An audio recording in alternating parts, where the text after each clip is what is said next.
Olá a todos, a paz do Senhor. Estamos aqui para mais uma meditação no canal Palavra do Dia e hoje a meditação se encontra no Evangelho do Senhor Jesus segundo escreveu Mateus, no capítulo de número 2. Eu quero ler os versículos 13 e 15, que diz o seguinte: E tendo ele se retirado, eis que o anjo do Senhor apareceu a José em sonho, dizendo: Levanta-te e toma o menino e sua mãe e foge para o Egito, e demora-te lá até que eu te diga, porque Herodes há de procurar o menino para o matar.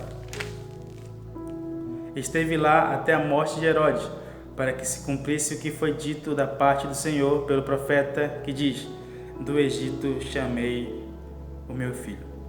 Bom, os evangelhos, na verdade, são relatos históricos e espiritual da vida do Senhor Jesus, né? E eles abordam como o Senhor Jesus é o Filho de Deus que veio para salvar a humanidade. São 4 evangelhos e cada um aborda o Senhor Jesus de maneira, embora haja muitos pontos em comum, eles também têm as suas singularidades que apontam Jesus de maneira especial. E o evangelho, segundo escreveu Mateus, ele tem um público-alvo dos judeus e a intenção de mostrar aos judeus e ao mundo que o Senhor Jesus, na verdade, é o Filho do Homem prometido a vir salvar toda a humanidade, não só os judeus, mas toda a humanidade. Por isso, um dos motivos que no Evangelho de Mateus há tantas profecias no Antigo Testamento referenciadas nesse livro. São no mínimo 18 profecias e todas elas apontam como cada passo do Senhor Jesus foi escrito anteriormente pelos profetas, por Deus através de seus profetas e que na verdade estavam se cumprindo agora, com o intuito de mostrar que Jesus realmente é o Filho de Deus vindo para salvar a humanidade.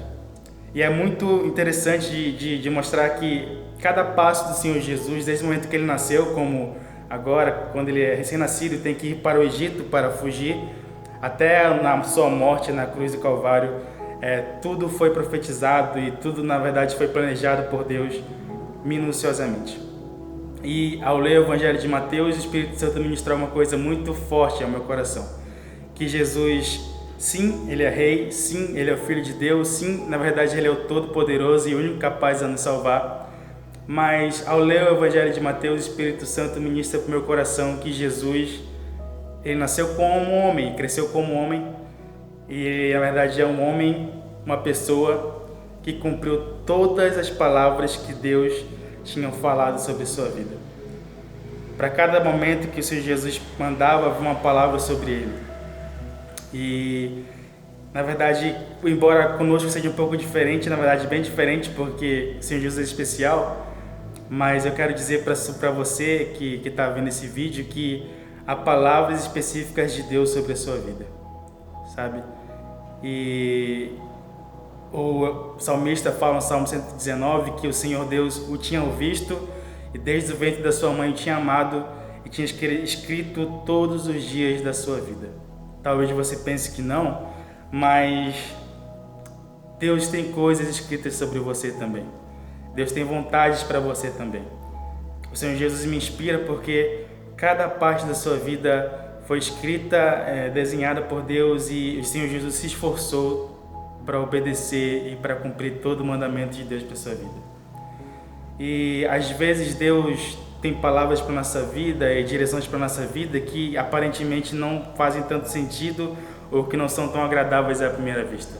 Se você for ver, eu acabei de ler de propósito o texto que fala que o Senhor Jesus, ainda bebê, tem que ir para o Egito. E tem que ir para o Egito por quê? Porque ele tem que fugir de Herodes? Sim, mas para que se cumprisse a palavra de Deus que dizia que do Egito o Senhor tiraria o seu filho. E isso foi escrito pelo profeta Oséias. Então, na verdade, Jesus foi para o Egito para cumprir uma palavra de Deus sobre a sua vida. Mas se você olhar para o Egito, a figura do Egito em toda a Bíblia não é um lugar muito bem visto.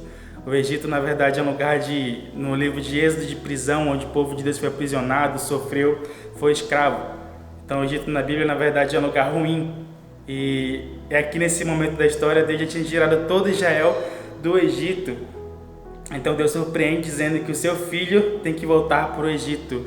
E essa era a sua vontade. E à primeira vista, quem olha para isso pensa que Jesus, na verdade, está retrocedendo.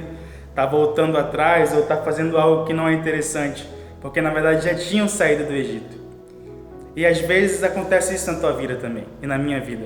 Às vezes coisas acontecem, há direções de Deus para nossa vida que a gente pensa que na verdade não é Deus que está falando, porque à primeira vista não faz sentido, a gente pensa que está regredindo. A gente pensa que ao obedecer essa vontade do Senhor a gente está regredindo, porque a gente já vim de um lugar, eu tenho que voltar para esse lugar, ou então eu já passei por esse nível e o Senhor me chama de volta para esse nível que eu já superei. E a gente pensa, na verdade, estou regredindo. Mas eu quero dizer uma coisa para você. Regredir e progredir não tem a ver com lugares ou com suposições que a gente faz. Regredir, preste atenção, regredir ou evoluir está relacionado com apenas uma coisa. E essa coisa é obedecer à vontade de Deus para a sua vida.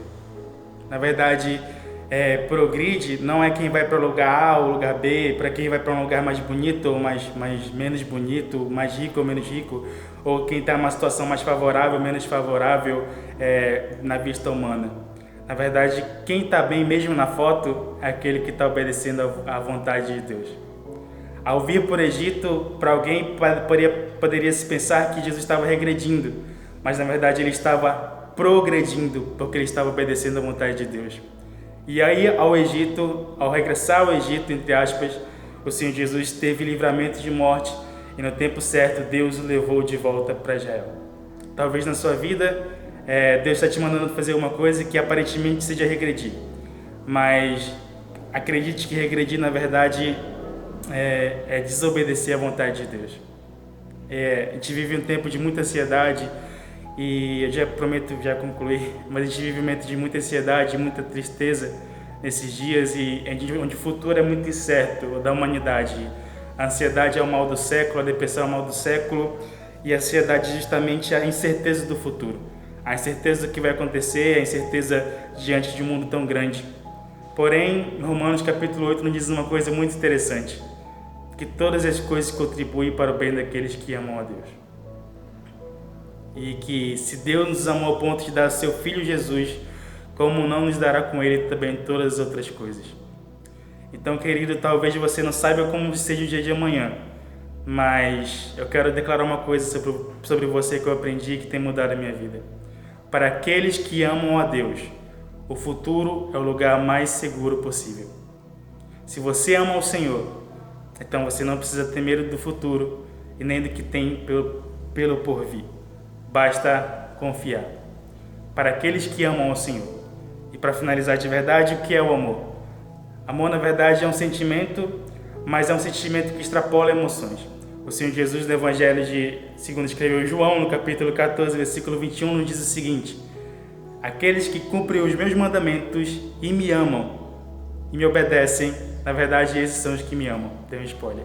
Aqueles que ouvem os meus mandamentos e me obedecem, esses são os que me amam. Você ama a Deus, então você tem que obedecer.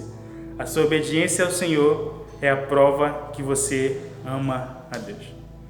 E não esqueça disso. Se você obedecer ao Senhor, você não estará regredindo, você estará progredindo.